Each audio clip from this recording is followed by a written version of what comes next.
આકાશવાણી ભુજ પ્રસ્તુત કરે છે આરોગ્ય સેતુ, આરોગ્યનું A to Z. શ્રોતા મિત્રો, દર વખતે આપણે આરોગ્યની એવી બાબતો વિશે વાતચીત કરીએ છીએ કે જેમાં આપણને અમુક પ્રશ્નો હોય, અમુક દ્વિધા હોય, અમુક અધૂરી જાણકારી આપણી પાસે હોય. શરૂઆતમાં આપણે આયુર્વેદ વિશે, હોમિયોપેથી વિશે, એલોપેથી દવાઓ વિશે, નેચરોપેથી વિશે ઘણી બધી વાતો કરી. હવે આ અલગ અલગ પદ્ધતિઓ છે જેના વિશે આપણે ઘણું સાંભળ્યું છે, જાણ્યું છે, પણ મનમાં એક દ્વિધા હોય કે મને લાગુ પડશે કે નહીં, મારો આ દર્દ છે, આ રોગ છે, એમાં આ કઈ રીતે કામ કરશે. તો આજે આપણે ખાસ આ વિષય પર વાત કરીશું અને આપણો વિષય રહેશે હોમિયોપેથી ઉપચાર પદ્ધતિ અને આપણે. હોમિયોપેથી છે શું, કઈ રીતે શરૂઆત થઈ, કઈ રીતે કાર્ય કરે છે, કેટલા પ્રશ્નો, અને આ બધા પ્રશ્નોના જવાબ આપવા માટે આપણી સાથે છે ડૉક્ટર મોહિનીબેન હળપતિ, સરકારી હોમિયોપેથી દવાખાનું રાપર. મોહિનીબેન, આકાશવાણીના સ્ટુડિયોમાં આપનું સ્વાગત છે. મોહિનીબેન, આજે આપણે વાત કરીશું હોમિયોપેથી ઉપચાર પદ્ધતિ વિશે. અલગ અલગ ઉપચાર પદ્ધતિઓની જ્યારે વાત આવે છે ત્યારે હોમિયોપેથી ઉપચાર પદ્ધતિ એવી છે કે આપણે આમ નજરમાં જોયું હોય કે વ્હાઇટ કલરની નાની નાની દવાઓ હોય એક નાની ડબ્બીમાં, અને બધી દવાઓ એક સરખી જ લાગે. તો ઘણા બધા પ્રશ્નો થાય કે હોમિયોપેથી એકચ્યુઅલી ઉપચાર પદ્ધતિ છે શું, કઈ રીતે કામ કરે છે.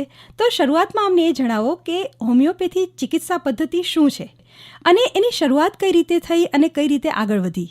તો જ્યારે આપણે હોમિયોપેથી શબ્દની સંધિ છૂટી પાડીએ તો બે શબ્દો બને છે, હોમિયો અને પેથી. હોમિયોનો આપણે ગુજરાતીમાં અર્થ સમજીએ તો થાય છે સમાન, સમ મીન્સ સિમિલર, અને પેથી મીન્સ ચિકિત્સા પદ્ધતિ. તો આ એક એવી ચિકિત્સા પદ્ધતિ છે જે સિમિલિયા સિમિલિબસ ક્યુરેન્ટર એટલે કે ઝેરનું મારણ ઝેર આપણે સાદી ભાષામાં કહીએ તો એ સિદ્ધાંત ઉપર કામ કરે છે. હવે તમને જાણીને નવાઈ લાગશે કે આની શરૂઆત અથવા આની શોધ એક MD ફિઝિશિયને કરી હતી. એ જમાનાના સક્સેસફુલ MD ફિઝિશિયનને વળી હોમિયોપેથિક પદ્ધતિ શોધવાનું શું સૂઝ્યું હશે? હા, બરાબર. હા. તો એ સમયે તો એમના જમાનામાં જ્યારે જે પ્રેક્ટિસ થતી હતી એ સમયે પેશન્ટનું કોઈક રોગ દૂર કરવા માટે એને બીજી ટોર્ચરસમ પદ્ધતિ અપનાવવામાં આવતી હતી. જેમ કે આપણે આયુર્વેદિકમાં સાંભળીએ છીએ રક્તમોક્ષણ, કે જડો આપણે જે ટ્રીટમેન્ટ કરીએ છીએ, અથવા સમજો કે કોકને પેટમાં કંઈક ગડબડ છે સાદી, તો એને પરગેટિવ્સ આપીને ડાયરિયા અથવા વોમિટિંગ કરાવવામાં આવતા હતા. તો આપણા જે હોમિયોપેથીના શોધક છે ડૉક્ટર હનીમેન, એમને થયું કે ભાઈ રોગને દૂર કરવા માટે દર્દીને વધારેનો રોગ આપવો, આ તે વળી કે એવી અમાનવીય પદ્ધતિ થઈ. એ જે ડૉક્ટર હનીમેન હતા એ ઘણી બધી ભાષાના જાણકાર હતા. તો એમને આ પદ્ધતિની પ્રેક્ટિસ એમને રાસ ના આવી અને એમણે બુક્સ ટ્રાન્સલેટ કરવાનું સ્ટાર્ટ કર્યું. And he was intelligent person. Books translate કરવું એટલે ખાલી ટ્રાન્સલેટ નહોતા કરતા, એ એમાં શું લખ્યું છે સમજતા હતા, એનું એનાલિસિસ કરતા હતા કે શા માટે. તો 1884માં એમણે કુલેન્સ મટીરિયા મેડિકામ નામની એક પુસ્તકમાં ભાષાંતરણ કરતા હતા. ત્યારે એમને એક વાક્ય ધ્યાનમાં આવ્યું કે ક્વિનાઇન જે છે, સિંકોના બાર્ક કરીને એક ઝાડની છાલ છે, એ ટેસ્ટમાં બહુ બીટર છે. એ બીટર ટેસ્ટના કારણે એ મલેરિયા જેવા સિમ્ટમ્સ ક્યોર કરે છે. હવે એમને આ વાક્ય ભાષાંતરણ તો કર્યું, પણ એમને મનમાં પ્રશ્ન થયો કે શું આ હકીકત છે? તો એમણે સિંકોના બાર્કનો પોતાના પર એક્સપેરિમેન્ટ કર્યો અને એમને ધ્યાન આવ્યું કે સિંકોના બાર્કની છાલ લેવાથી એમને મલેરિયા જેવા સિમ્ટમ્સ પ્રોડ્યુસ થયા. એટલે એમને એવું ધ્યાનમાં આવ્યું કે જે વનસ્પતિ મલેરિયા જેવા સિમ્ટમ્સ પ્રોડ્યુસ કરી શકે છે હેલ્ધી હ્યુમનમાં, એ વનસ્પતિ મલેરિયાને ટ્રીટ કરી શકે છે. અને આ સિદ્ધાંત ધ્યાનમાં લઈને એમણે બીજી ઘણી બધી મેડિસિન્સ પ્રૂવ કરી એમના રિલેટિવ્સ પર, એમના સ્ટુડન્ટ્સ પર, અને આ રીતે ધીરે ધીરે એમણે હોમિયોપેથી પદ્ધતિનો આવિષ્કાર કર્યો. ઓહો, આ તો ખૂબ જ સરસ, આમ એક સ્ટોરી જેવી માહિતી તમે સુંદર રીતે આપી મોહિનીબેન. તો હવે જાણવામાં ક્યુરિયોસિટી વધે છે કે તો આ હોમિયોપેથી છે એ કયા સિદ્ધાંતો પર કામ કરે છે, કઈ રીતે કાર્ય કરે છે? જે રીતે મેં આગળ તમને કહ્યું, ઝેરનું મારણ ઝેર એટલે સમજો કે આપણે કોઈક વનસ્પતિ લઈ લઈએ, સમજો કે આપણે એને ડ્રગ તરીકે પ્રૂવ કરવી છે અને તમે એક હેલ્ધી હ્યુમન બિઈંગ છો. જો હું એ વનસ્પતિ એક પ્રોપર ડોઝમાં તમને આપું તો તમારામાં કંઈક સિમ્ટમ પ્રોડ્યુસ થશે, તમે હેલ્ધી છો એટલે. સમજો કે તમારામાં સિમ્ટમ્સ આવ્યા, ફીવર, ઠંડી લાગીને તાવ આવે છે, મોઢામાં કડવો ટેસ્ટ આવે છે, પેટમાં ગડબડ લાગે છે, આ બધા સિમ્ટમ્સ થયા મલેરિયાના. હવે એવું ને એવું સિમ્ટમ્સવાળું કોઈ પેશન્ટ આપણી સામે આવ્યું, સેમ સિમ્ટમવાળું, અને તમારા ઉપર જે ડ્રગ આપણે પ્રૂવ કરી છે આપણે એને આપીશું તો એ સિમ્ટમ ક્યોર થશે. તો આ સિદ્ધાંત ઉપર હોમિયોપેથી કામ કરે છે. અચ્છા, એટલે એક સરખા સિમ્ટમ્સ હોય અને એ પ્રમાણે જો એનો ઉપચાર કરવામાં આવે તો જેમ તમે રોગ જે છે તમે વાત કરી ઝેરનું મારણ ઝેર, એ રીતે તો ક્યોર એ રીતે થાય છે. પણ હવે પ્રશ્ન એ થાય કે આ પદ્ધતિ છે કયા કયા રોગોમાં કામમાં આવે છે? તો આપણે એક સામાન્ય એવી હોમિયોપેથી વિશે માન્યતા છે કે બહુ સ્લો અસર કરે છે, આડઅસર નથી કરતી, એ તો લોકો સમજે છે. પણ એ લોકોને એવું છે કે હોમિયોપેથી દવા લેવાથી બહુ લાંબો ટાઈમ આપણે વેઇટ કરવો પડશે. પણ એ માન્યતા ખોટી છે. આપણે શરૂઆતથી જોઈએ, ફર્સ્ટ એડમાં પણ હોમિયોપેથી કામ લાગે છે. લાઈક ફ્રેક્ચર તમને થયું છે, ઠીક છે, ફ્રેક્ચર હીલ કરવામાં હોમિયોપેથીનો કોઈ રોલ નથી. એના માટે તમારે સ્પ્લિન્ટ્સ કે જે આપણે પ્લાસ્ટર કરીએ છીએ કરવું જ પડે છે. પણ બોન્સ સરખી રીતે જોડાય, એનું હીલિંગ પ્રોપર થાય, એમાં રિકવરી ફટાફટ આવે, એના માટે તમે homeopathy medicines side by side લઈ શકો છો અને એના રિઝલ્ટ્સ અમેઝિંગ છે. એ જ રીતે સમજો કે એક્સિડન્ટ થયું છે, તમને બ્લડ બહુ બધું નીકળે છે, તો એવી કન્ડિશનમાં ફોસ્ફરસ 1M નામની મેડિસિનના ડોઝ ફ્રિક્વન્ટ લેવાથી 2 કે 3 ડોઝમાં બ્લીડિંગ સ્ટોપ થતા પણ જોયું છે. તો આ રીતે ફર્સ્ટ એડમાં પણ હોમિયોપેથિક મેડિસિન કામ કરે છે. બીજું કે એક્યુટ ડિસીઝ, જેને આપણે કહીએ છીએ કે ઉગ્ર ચેપી રોગો, જેમ કે ટાઇફોઇડ, મલેરિયા, જોન્ડિસ, કોલેરા, એ બધામાં પણ હોમિયોપેથિકનું ખૂબ જ સારું રિઝલ્ટ છે. ત્રીજું આપણે જોયું એપિડેમિક ડિસીઝ, જે આપણે કોરોના વખતે જોયું કે આપણે ઉકાળા સાથે આર્સેનિક આલ્પ-30 આપતા હતા બધાને. એ રીતે જૂના જમાનામાં પણ ઘણી હોમિયોપેથિક મેડિસિન એપિડેમિક્સ ટાઈમે યુઝ થઈ છે. એ સિવાય જીનેટિક ડિસીઝ, કે સમજો મધરને પ્રેગ્નન્સી ટાઈમે એક્લેમ્શિયા, પ્રી એક્લેમ્શિયા, જે ખેંચ આવી જાય છે, બીપી વધી જાય છે એના લીધે, અથવા તો જીનેટિક ડેવલપમેન્ટ, બેબીનું ડેવલપમેન્ટ સરખું નથી થયું, તો એવા કેસીસમાં પણ હોમિયોપેથિક ટ્રીટમેન્ટ આપવાવાળા ઘણા ડૉક્ટર્સ, રિનોન ડૉક્ટર્સ છે. એ સિવાય સાયકોલોજીકલ ડિસઓર્ડર, જેને સામાન્યતા આપણે ડિસીઝમાં ગણતા જ નથી, ડિપ્રેશન, એન્ઝાયટી, આ તો અત્યારે થોડું સજાગ બન્યા છે લોકો, તો એના તરફ ધ્યાન આપે છે. બટ એ ડિસીઝમાં પણ હોમિયોપેથિક મેડિસિન્સ કામ કરે છે. અને જ્યારે હનીમેને આ હોમિયોપેથી પદ્ધતિ શોધી ત્યારથી એણે મેન્ટલ સિમ્ટમ્સને પણ મહત્ત્વ આપવાનું સ્ટાર્ટ કર્યું છે. એટલે હોમિયોપેથી પહેલેથી પેશન્ટને એઝ અ હોલ જોઈ છે કે શરીર માત્ર માંદું નથી પડતું, શરીર સાથે મન પણ માંદું પડે છે. એટલે સાયકોલોજીકલ ડિસીઝમાં પણ હોમિયોપેથિક મેડિસિન્સ ઘણા લોકો લેતા હોય છે. એ સિવાય આપણે સામાન્ય જોઈએ છે કે પીડિયાટ્રિક્સ, બાળકોને દાંત આવતી વખતે, જ્યારે પહેલી વખત દાંત આવે છે ત્યારે ડાયરિયા થઈ જતા હોય, ઘડી ઘડી વોર્મ ઇન્ફેસ્ટેશન થતું, એટલે કે કરમિયા થતા હોય, કૃમિની જે દવાઓ છે એમાં પણ હોમિયોપેથિક દવાઓ ખૂબ જ અસરકારક છે. એ સિવાય સ્ત્રી રોગો, મેં ઘણા ગાયનેકને પ્રેક્ટિસ કરતા જોયા છે કે પ્રેગ્નન્સી વખતે જે બેબી અટકી જાય છે, ક્રાઉનિંગ થઈને પછી ડિલેડ લેબર થાય છે, એવા કેસીસમાં કોલોફાઇલમ, પલ્સેટિલા જેવી મેડિસિનના 1Mના ડોઝથી એ ડિલિવરીનો ટાઈમિંગ ઓછો થઈ જાય છે, લેબર શોર્ટ થઈ જાય છે. એટલે ગાયનેકના પ્રોબ્લેમ્સમાં પણ હોમિયોપેથિક કામ લાગે છે. અને એ સિવાય આપણે જે કહીએ છીએ કે ઓલ્ડ એજના ડિસીઝ, જેમ કે ડાયાબિટીસ, બ્લડ પ્રેશર, જે આપણે ફોર્ટે આપી દીધું છે કે એલોપેથિક મેડિસિન સિવાય એનો કોઈ ઈલાજ જ નથી, એવા રોગોમાં પણ હોમિયોપેથિક ખૂબ જ અસરકારક છે. એટલે તમને જાણીને નવાઈ લાગશે કે હોમિયોપેથિક એ ખાલી સ્કિન કે સુપરફિશિયલ ડિસીઝ માટે નહીં, પણ મેન્ટલથી લઈને ડીપ ફિઝિકલ સિમ્ટમ્સ અને બાળકોથી લઈને વૃદ્ધો બધામાં જ કામ લાગે છે. એટલે હોમિયોપેથી ઉપચાર પદ્ધતિમાં ઘણીવાર મેડમ અમે એમ સાંભળ્યું હોય કે પહેલાં તમે દવા લ્યો એટલે એ વધે, તમારી બીમારી જે છે એના લેવલ કરતાં એ વધે અને પછી ધીરે ધીરે ઘટે. પણ ઘણીવાર વધે તો માણસ એટલું ભયમાં આવી જાય કે ઓ આ તો હતું એના કરતાં વધારે થઈ ગયું, એટલે મારું જે રોગનું જે શરીરનું હતું એ બગડી ગયું તંત્ર એમ.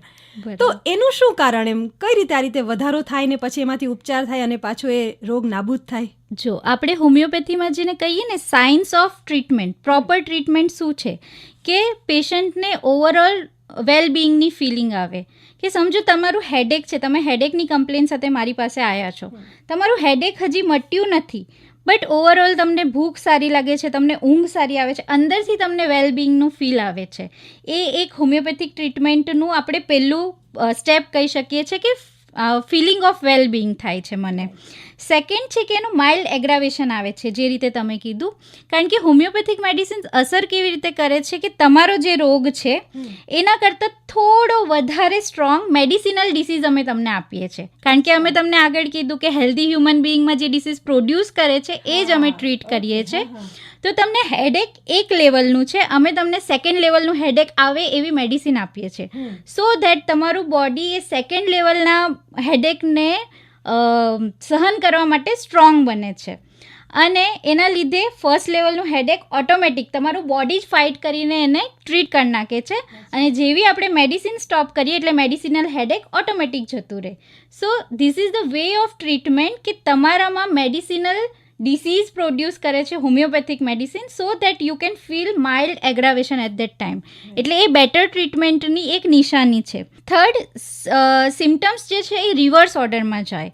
સમજો કે તમને પહેલાં હેડેક થયું છે, પછી એબડોમિનલ પેઇન થયું છે અને પછી ડાયેરિયા થયા છે. તો તમારા ડાયેરિયા પહેલાં મટશે, પછી એબડોમિનલ પેઇન મટશે અને પછી હેડેક થશે. એટલે રિવર્સ ઓર્ડરમાં જાય છે. અને ફોર્થ કે ટ્રીટમેન્ટ વિધિન આઉટવર્ડ્સ જાય છે.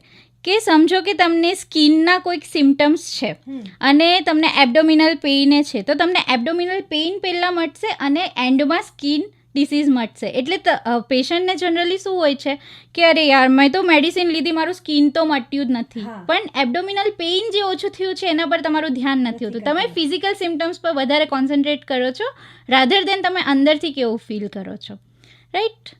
અને હોમિયોપેથીમાં બી લોકોને વધારે એ છે કે અમને એક્સટર્નલ એપ્લિકેશન માટે કંઈ આપો. મારા જોઈન્ટ્સ પેઇન થાય છે અને મેડમ પ્લીઝ મને ટ્યુબ આપો, માલિશ કરવા માટે કંઈ આપો. પણ એ નથી સમજતા કે અમે મેડિસિન લઈને જોઈન્ટ્સને અંદરથી જ મટાડી દઈએ તો એક્સટર્નલ એપ્લિકેશન કર્યા વગર. એક્સટર્નલ એપ્લિકેશન, એક્સટર્નલ સિમ્ટમ્સનું ઇમ્પોર્ટન્સ પેશન્ટ માટે, સામાન્ય લોકો માટે વધારે છે. તો હવે એવી પદ્ધતિઓ જણાવો મેમ કે જે રોગોમાં આ ઉપચાર પદ્ધતિ કામ નથી લાગતી. ઓકે, હોમિયોપેથીની આપણે બાઉન્ડ્રીઝ કહી શકીએ ઇમરજન્સી કેસીસમાં. ઇમરજન્સી કેસીસમાં હોમિયોપેથિક કામ નથી લાગતી. હા, બટ ઇમરજન્સી કેસ હેન્ડલ કરતાં અર્લી રિકવરી માટે તમે કરી શકો છો. હોમિયોપેથી દવાઓ જે રીતે મેં વાત કરી ને કે રોગ વધારે છે, એવી ઘણી માન્યતાઓ, ગેરમાન્યતાઓ આસપાસ આપણને સાંભળવા મળે જ છે. તો આ એવી કઈ માન્યતાઓ છે, ગેરમાન્યતાઓ છે જે અમુક અંશે સાચી છે અને અમુક અંશે સાવ વ્યાજબી જ નથી, એમ કોઈ પાયા વગરના તથ્યો છે? તો એ થોડા જણાવશો? સૌથી પહેલી ગેરમાન્યતા એ છે કે હોમિયોપેથી બહુ સ્લો છે. That's the myth. સમજો કે તમને કોઈક એક્યુટ સિમ્ટમ છે, તમને કાલે જ ફીવર આવ્યો, બહુ હાઈ ગ્રેડ ફીવર આવ્યો વિથ હાયર હેડેક, તો તમને તમારી કોન્સ્ટિટ્યુશનને મતલબ સિમિલારિટીથી તમને મેડિસિન આપી, વિધિન 1 ડોઝ તમને ઇવનિંગ સુધીમાં ફીવરે ઉતરી જશે, હેડેકે મટી જશે. મતલબ જે રોગ જેટલો તીવ્રતાથી સ્ટાર્ટ થયો છે એટલો તીવ્રતાથી ઓછો થઈ જશે. હવે પેશન્ટ કેવું છે કે 20-25 વર્ષ જૂના ક્રોનિક ડિસીઝ લઈને આવે છે અને દે એક્સપેક્ટ કે ભાઈ 2 દિવસમાં તમે મટાડી દો. તમે 20-25 ડૉક્ટરો બદલીને આવ્યા છો, એમની પાસે કશું એક્સપેક્ટ નહીં કર્યું, પણ હોમિયોપેથ પાસે મેજિક એક્સપેક્ટ કરો છો કે અમને 2 દિવસમાં મટાડી દો. બટ ઇટ્સ દેટ કે જેટલો એક્યુટ ડિસીઝ હોય એટલો જલ્દી મટી જાય છે અને ક્રોનિક ડિસીઝ હોય એને મટતા વાર લાગે છે. એટલે હોમિયોપેથી સ્લો અસર કરે છે એવું તો જરાય નથી. બીજું એ છે કે હોમિયોપેથિક એ પ્લેસિબો ઇફેક્ટ છે. હવે પ્લેસિબો ઇફેક્ટ હોય તો આપણા દેશના વડાપ્રધાન નરેન્દ્ર મોદી એને પ્રમોટ જ ના કરતા હોત, અથવા સ્વામી વિવેકાનંદ, મહાત્મા ગાંધી, રાજેન્દ્ર પ્રસાદ, રવિન્દ્રનાથ ટાગોરે હોમિયોપેથીની પ્રશંસા જ ના કરી હોત, અથવા આયુષના સ્પેલિંગમાં એચનો હોમિયોપેથીનો સમાવેશ જ ના થયો હતો. દેટ્સ ધ મિથ કે પ્લેસિબો ઇફેક્ટ છે, ખાલી સફેદ ગોળીઓ આપે છે ને એની કંઈ ઇફેક્ટ નથી થતી. કારણ કે આપણે રિઝલ્ટ આપ્યા છે, આપણે પેશન્ટને ટ્રીટ થતાં જોયા છે. થર્ડ છે કે હોમિયોપેથિક દવામાં પરેજી બહુ રાખવી પડે છે. સ્ટ્રોંગ સ્મેલિંગ સબસ્ટન્સ નથી ખાવા દેતા, લસણ ડુંગળી નથી ખાવા દેતા, કોફી નથી પીવા દેતા. તો એનું રીઝન એ છે કે હોમિયોપેથિક દવાઓ તમારા નસથી અસર કરે છે. આપણે કહેતા હોઈએ છીએ કે જીભ નીચે મૂકીને તરત પાણી ના પીવાનું, સ્ટ્રોંગ સ્મેલિંગ સબસ્ટન્સ નહીં ખાવાનું, કારણ કે એ તમે સ્ટ્રોંગ સ્મેલિંગ સબસ્ટન્સ લો તો એ હોમિયોપેથિક મેડિસિનની અસરકારકતા ઓછી કરી દે છે. બીજું કે કોફી પીવાની એટલે ના પાડીએ છીએ કે ઘણી બધી વનસ્પતિજન્ય જે આપણી મેડિસિન્સ છે હોમિયોપેથીની, કોફી એનો એન્ટીડોટ છે. એટલે કે એ મેડિસિનની અસરને નીલ કરી નાખે છે. એટલે આપણે આટલી પરેજી રાખવાનું કહેતા હોઈએ છીએ. અને આમાં તમે એક શબ્દ યુઝ કર્યો, પ્લેસિબો ઇફેક્ટ. તો આ શું છે એ જરા સમજાવશો? પ્લેસિબો ઇફેક્ટ ઇઝ સમથિંગ કે આપણે કંઈ વસ્તુ લઈએ છે અને એની કોઈ ઇફેક્ટ નથી આવતી. આપણને ખાલી મેન્ટલી રિલીફ થાય છે કે આપણે કંઈક વસ્તુ લીધી છે અને એના લીધે આપણને સારું થાય છે. That's the placebo effect. એટલે એ લોકો કહેવા માંગે છે કે મેડિસિનલ કોઈ સબસ્ટન્સ કે કોઈ ઇફેક્ટ નથી આની, જસ્ટ આપણી મેન્ટાલિટી છે જે આ ડિસીઝને ટ્રીટ કરે છે. હવે પ્રશ્ન એમ થાય કે આ હોમિયોપેથી દવાઓ છે એ કયા એજ ગ્રુપ માટે વધુ ઇફેક્ટિવ હોય, એટલે નાના બાળકો પણ લઈ શકે અને મોટી એજના લોકો પણ લઈ શકે, કે કઈ એજમાં એ વધુ ઇફેક્ટિવ રહે અને અમુક એજમાં એ ઇફેક્ટિવ ન રહે, એવું કંઈ બની શકે?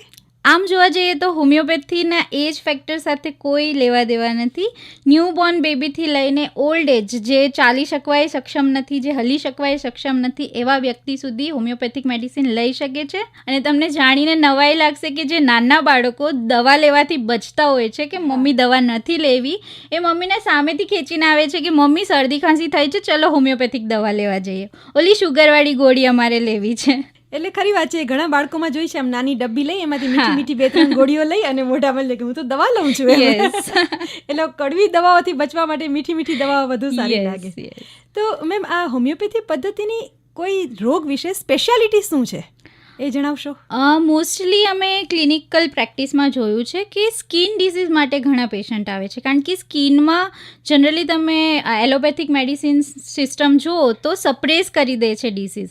હવે એવું કહેવાય છે કે જ્યારે તમે સુપરફિશિયલ લેવલ પરથી રોગને સપ્રેસ કરો તો એ ઇન્ટરનલ લેવલ પર જાય છે.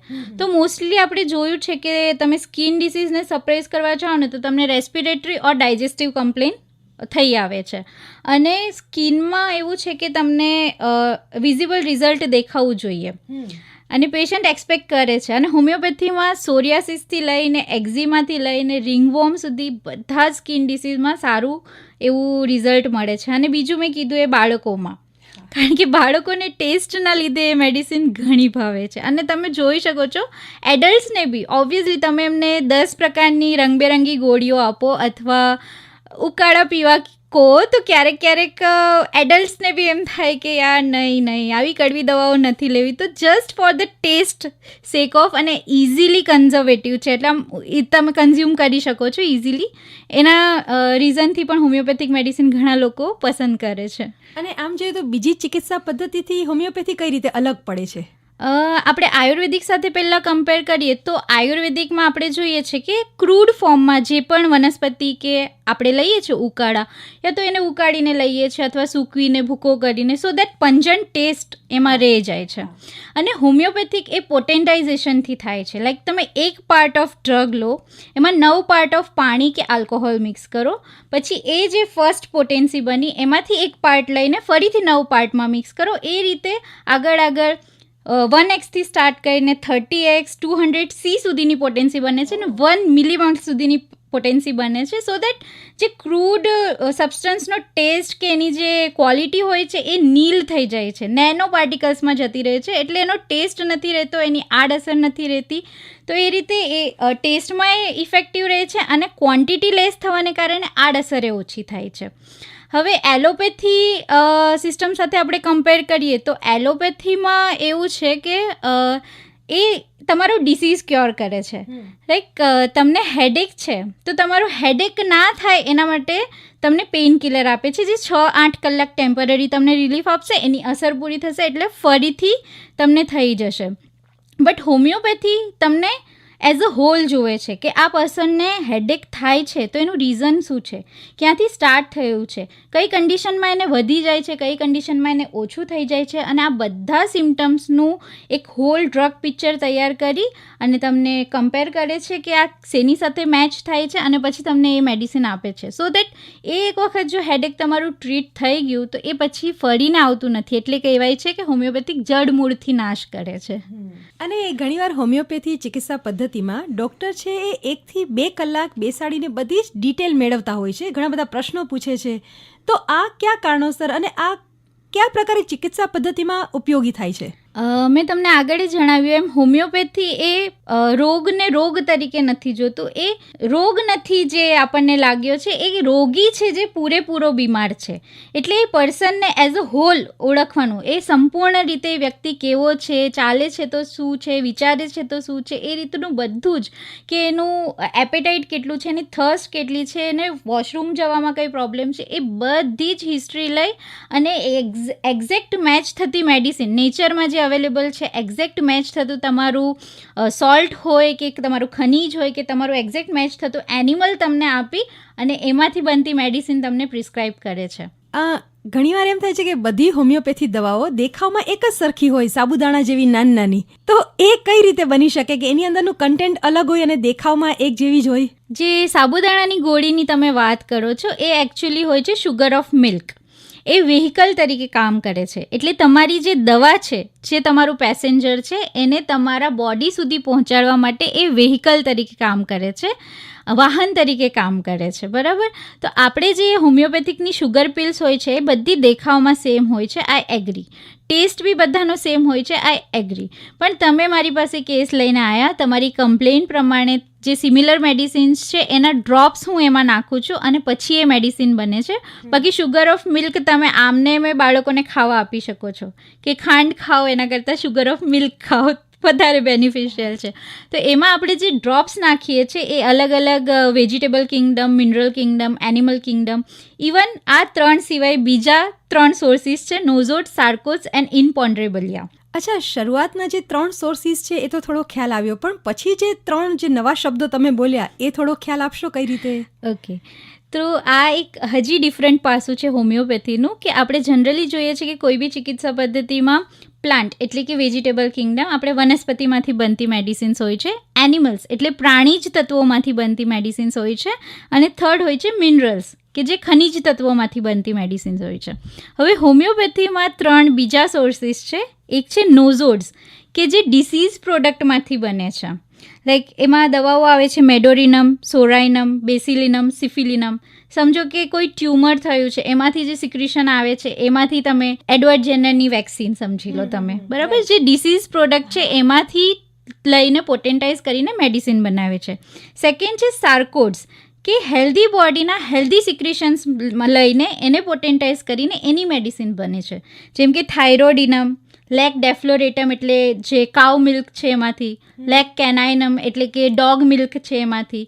તો એ હેલ્ધી સિક્રિશન્સમાંથી પણ મેડિસિન્સ બને છે. અને લાસ્ટ ઇન્ટરેસ્ટિંગ ઇનપોન્ડરેબલિયા, એક્સ રેઝ, સન રેઝ, મૂન રેઝ એ બધામાંથી પણ મેડિસિન્સ બને છે. અને નોર્થ પોલ અને સાઉથ પોલમાંથી જે મેગ્નેટિક વેવ્સ નીકળે છે એમાંથી પણ મેડિસિન્સ બને છે. એટલે આ તો બહુ સુંદર માહિતી તમે આપી. તો હવે એક જાણવાની ઈચ્છા એ થાય કે આમાં ડોઝમાં કાંઈ વધઘટ હોઈ શકે કે થોડું રોગનું પ્રમાણ વધ્યું તો ડોઝ વધારી શકાય કે ઘટાડી શકાય, અને એની શું ઇફેક્ટ થાય શરીરમાં? જી, એલોપેથી, આયુર્વેદિક બધા જ દવાની જેમ હોમિયોપેથીમાં પણ ડોઝની વધઘટ હોય છે. એ એજ ઉપર ડિપેન્ડ કરે છે, તમારા ડિસીઝની ક્રોનિકિસિટી પર ડિપેન્ડ કરે છે કે એક્યુટ હોય તો તમને હાયર ડોઝમાં મેડિસિન્સ આપે છે, ક્રોનિક ડિસીઝ હોય તો લો ડોઝમાં, લો ફ્રિકવન્સીથી આપે છે. એ રીતે ડોઝની વધઘટ થતી હોય અને તમારા ડિસીઝની સિવિયરિટી કેટલી છે એના ઉપર, એનો ઓનસેટ કેવો છે એના ઉપર ડોઝ વધઘટ થતા હોય છે. એટલે દરેક ડિસીઝમાં હવે નાના બાળકને કોઈ ડિસીઝ છે તો એને જેટલો સમયગાળો લાગે છે ક્યોર થતાં, એટલો જ મોટી વ્યક્તિને એવું સમાન ડિસીઝ હોય તો એને એટલો જ સમયગાળો લાગે કે આના માટે ઘણી બીજી બાબતો પણ અસર કરતા હોય છે? ના, વ્યક્તિ દીઠ રિકવરીનો પીરિયડ અલગ અલગ હોઈ શકે. હવે તમને સિમ્પલ ભાષામાં સમજાવું તો ફીવર આવે છે, આપણે સમજીએ 6 વ્યક્તિને ફીવર આવે છે એક સાથે, એક જ દિવસે સ્ટાર્ટ થાય છે, એક જ ટાઈપના સિમ્ટમ છે, પણ તેમ છતાં 6ના સિમ્ટમ્સ અલગ હોઈ શકે. એકને ફીવરમાં બહુ તરસ લાગે છે, એકને ફીવરમાં સાવ તરસ નથી લાગતી, એકને ફીવરમાં બહુ બોડી એક થાય છે, એકને ફીવરમાં સાવ બોડી એક નથી થતું, એકને ફીવર આવે ને તો એકદમ રેસ્ટલેસ થઈ જાય છે, આમથી તેમ રૂમમાં આટા મારે છે, એકને એમ થાય છે કે બસ મારે આ જગ્યાએથી ઉઠવું જ નથી. એમ ફીવર એક મેઇન ડિસીઝ છે, પણ એની સાથે એસોસિએટેડ જે કમ્પ્લેન્ટ્સ છે એ બધાની અલગ અલગ છે. તો આ 6 વ્યક્તિને 6 અલગ અલગ મેડિસિન્સ જશે, ભલે એને છે ફીવર જ, પણ એની સાથે એસોસિએટેડ કમ્પ્લેન્ટ્સ, એ વ્યક્તિનું વ્યક્તિત્વ, એનું બિહેવિયર ફીવરમાં બધું અલગ છે. તો એ હિસાબે હોમિયોપેથીની દ્રષ્ટિથી આપણે જોઈએ તો 6ને અલગ અલગ મેડિસિન્સ જશે. એટલે અહીં બહુ સુંદર વાત જાણવા મળી કે હોમિયોપેથી છે માત્ર શારીરિક જે તમને અસ્વસ્થતા છે, રોગ છે, એને નાબૂદ નથી કરતી, માનસિક સ્વાસ્થ્ય પર પણ ધ્યાન આપે છે. યસ. અને જે સમયગાળો છે એ તમને કેવી અસર છે, કેવું જૂનું દર્દ છે, સિમ્ટમ્સ શું છે, આ ઘણી બધી બાબતો પર આધારભૂત હોય છે. એટલે ખાસ જે જાણકાર વ્યક્તિ છે, ડૉક્ટર છે, એના માર્ગદર્શન સાથે જ તમે ઉપચાર પદ્ધતિને અપનાવો તો તમને સારું રિઝલ્ટ મળી શકે, ખરું ને? યસ. અને હોમિયોપેથીનો એક કોન્સેપ્ટ એ છે કે હેલ્થનો કોન્સેપ્ટ આપણે કહીએ, બધા માટે હેલ્થની ડેફિનેશન અલગ અલગ છે. હોમિયોપેથી સમજે છે કે જ્યારે તમારું શરીર, સંવેદના અને ચેતના એટલે કે બોડી, માઇન્ડ અને સોલ હાર્મનીમાં હોય તો એ હેલ્ધી કન્ડિશન છે. હવે આ ત્રણમાંથી કોઈ એક પણ બીમાર હશે, સમજો કે બોડીને કંઈક થયું છે, તો ઓબ્વિયસલી માઇન્ડ અને સોલ ડિસ્ટર્બ થશે. મેન્ટલી તમે ડિસ્ટર્બ છો તો બોડી અને સોલ ડિસ્ટર્બ થશે. અને સોલ ડિસ્ટર્બ છે, તમને નેગેટિવ વાઇબ્સ આવે છે, કશેથી તમને ફીલ થાય છે કંઈક ખરાબ થવાનું છે, એની ઇફેક્ટ તમારા મેન્ટલ અને ફિઝિકલ પ્લેન પર પણ પડશે. સો દેટ માઇન્ડ, બોડી અને સોલ ત્રણે ત્રણ હાર્મનીમાં કામ કરે તો હેલ્થ, અને ડિસહાર્મનીમાં જાય તો ડિસીઝ. એટલે બોડી, માઇન્ડ અને સોલ ઇઝમાં છે તો હેલ્થ કહેવાય, અને ડિસઇઝમાં છે તો ડિસીઝ કહેવાય. એકદમ ખરી વાત મોહિનીબેન. આ હોમિયોપેથી વિશે તમે બહુ સુંદર માહિતી આપી. હવે કચ્છમાં જે રહે છે એ લોકોને થોડી માહિતી આપશો કે સરકારશ્રી તરફથી આ હોમિયોપેથિક દવાખાનાઓ ક્યાં ક્યાં છે અને કઈ રીતે એનો સંપર્ક કરી શકાય અને કઈ રીતે સહાયભૂત થાય? તો આપણે જોઈએ તો આપણા કચ્છ જિલ્લામાં 13 હોમિયોપેથિક દવાખાના છે. રાપરથી શરૂઆત કરીએ તો સરકારી હોમિયોપેથિક દવાખાનું રાપર, CHC રાપરમાં. ભચાઉમાં 2 છે, શિકારપુર અને જંગી. અંજારમાં 3 દવાખાના છે, નવાગામ, ટપ્પર અને વીરા. ભુજમાં 3 દવાખાના છે, માનવજ્યોત, GK જનરલમાં અને આપણી આયુર્વેદિક હોસ્પિટલ. માંડવીમાં મસ્કા અને રાજપરમાં. મુન્દ્રામાં પત્રી, અબડાસા તાલુકામાં સુથરી અને પીપર. આટલી જગ્યાએ તમને હોમિયોપેથિક સરકારી દવાખાના મળી રહેશે. હોમિયોપેથીની બેઝિક માહિતી તો હતી, પણ તમે જે વિસ્તારથી સમજાવી મોહિનીબેન, એટલો સરસ ખ્યાલ આવ્યો, એની પદ્ધતિ વિશે જાણવા મળ્યું, કયા કયા રોગમાં કઈ રીતે અસર કરતા છે, અને હવે કંઈ એવા સિમ્ટમ્સ દેખાય ને તો આપણને મનમાં એક ખ્યાલ હોય કે આ જે ચિકિત્સા પદ્ધતિ છે આ રીતે કાર્ય કરે છે, એટલે ખોટો ભય ન લાગે અને એક વિશ્વાસ સાથે તમે ઉપચાર. ચિકિત્સા પદ્ધતિમાં વિશ્વાસ અને મનની જે શ્રદ્ધા છે બહુ જરૂરી છે, કારણ કે તમને જો મનમાં વિશ્વાસ નહીં હોય ને કે આ પદ્ધતિ મને લાગુ પડશે, તો એ ગમે એટલી સારી હશે તમને લાગુ પડશે જ નહીં. સાચી વાત છે. એટલે માનસિક જે જોડાણ છે એ બહુ સુંદર રીતે તમે સમજાવ્યું અને આટલી સુંદર માહિતી આપી. શ્રોતા મિત્રો, તમને પણ માહિતી મળી હશે, તમારા મનમાં ઘણા પ્રશ્નો પણ હશે અને ઘણીવાર તમે આ પદ્ધતિ વિશે વિચાર્યું પણ હશે, પણ એવા મૂંઝવતા પ્રશ્નો કે જેને તમે અટકી ગયા છો કે કદાચ આનું આ રીતે થાય તો આવા પ્રશ્નો અમને ચોક્કસથી જણાવશો. અમે મોહિનીબેન સાથે વાત કરીને તમારા આ પ્રશ્નોનું નિરાકરણ લાવવાની કોશિશ કરીશું. અંતમાં અમારા શ્રોતા મિત્રોને કંઈ સંદેશ આપવા માંગો છો? હું એટલું જ કહેવા માંગુ છું કે કોઈ ચિકિત્સા પદ્ધતિ સારી કે ખરાબ નથી હોતી. તમે તમારી કન્ડિશનને અનુસરીને જે તે ચિકિત્સા પદ્ધતિ ચૂઝ કરી શકો છો. જેમ કે મેં કીધું કે તમને ઇમરજન્સી કન્ડિશન છે તો ઓબ્વિયસલી તમે MBBS ડૉક્ટર પાસે જશો, કારણ કે એમની પાસે લેટેસ્ટ સાધનો છે જેનાથી એ તમને એ કન્ડિશનમાંથી રિવાઈવ કરી શકે છે. તમે ડે ટુ ડે, મતલબ તમે બીમાર જ ના પડો એના માટે તમે આયુર્વેદિક પદ્ધતિ અપનાવી શકો છો ડે ટુ ડે લાઈફમાં. અને હોમિયોપેથી તમને સિમ્ટમેટિક્સ દેખાય છે, ફંક્શનલ ચેન્જીસ છે કે તમારે હજી બહુ નેક્સ્ટ લેવલ નથી ગયા ડિસીઝ, કે તમારા રિપોર્ટ્સ નોર્મલ આવે છે તેમ છતાં યુ આર ફિલિંગ અનવેલ, તો તમે હોમિયોપેથી ટ્રાય કરી શકો છો. કોઈ બી ચિકિત્સા પદ્ધતિ ખરાબ નથી, એ એકબીજાની પૂરક પણ છે અને એકબીજાના ઓપ્શન તરીકે પણ યુઝ કરી શકાય છે. તો તમને જે યોગ્ય લાગે, જે સમયે તમારી બોડીની કન્ડિશન જે હોય એ પ્રમાણે તમે ચિકિત્સા પદ્ધતિ ચૂઝ કરી શકો છો. ખૂબ ખૂબ આભાર મોહિનીબેન, તમે આકાશવાણીના સ્ટુડિયોમાં આવ્યા અને આટલી સુંદર માહિતી અમારી સાથે શેર કરી. Thank you.